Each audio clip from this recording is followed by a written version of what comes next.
ഉണ്ണികൃഷ്ണൻ പോറ്റി ശബരിമലയിൽ നടത്തിയ തട്ടിപ്പുകളിൽ നിന്ന് തിരുവിതാംകൂർ ദേവസ്വം ബോർഡിന് ഒഴിഞ്ഞു നിൽക്കാൻ കഴിയില്ല. പോറ്റിയുടെ തട്ടിപ്പുകൾക്ക് ഭരണസമിതിയും ജീവനക്കാരും അറിഞ്ഞോ അറിയാതെയോ കൂട്ടുനിന്നു.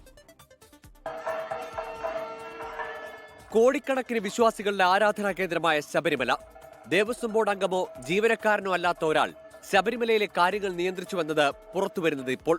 സ്പെഷ്യൽ കമ്മീഷണറെ അറിയിക്കാതെയും ഹൈക്കോടതിയുടെ അനുമതിയില്ലാതെയും സ്വർണ്ണപ്പാളികൾ ഉണ്ണികൃഷ്ണൻ പോറ്റിക്ക് കൈമാറിയത് ദേവസ്വം ബോർഡാണ്.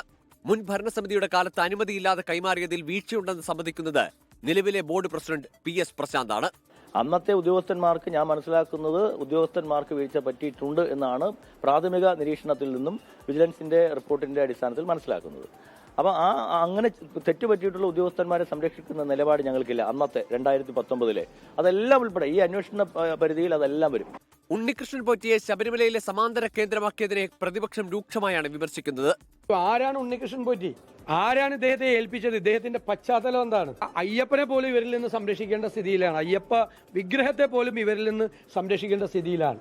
2019 മുതലുള്ള മന്ത്രിമാരും ദേവസ്വം ബോർഡ് പ്രസിഡന്റുമാരും ഭരണകൂടവും തിരുവാഭരണ കമ്മീഷൻ അടക്കമുള്ള ആളുകൾ മറുപടി പറയേണ്ട ഗുരുതരമായ ഒരു കേസാണ് ഇപ്പോൾ പുറത്തു വന്നിരിക്കുന്നത്. ശബരിമലയിൽ കീഴ്ശാന്തിയുടെ പരികർമ്മിയായി എത്തിയ ഉണ്ണികൃഷ്ണൻ പോറ്റി സമ്പന്നരുമായി ബന്ധം തുടങ്ങിയത് അയ്യപ്പ ഭക്തി മുതലെടുത്ത് ചൂഷണം ചെയ്യാനായിരുന്നു.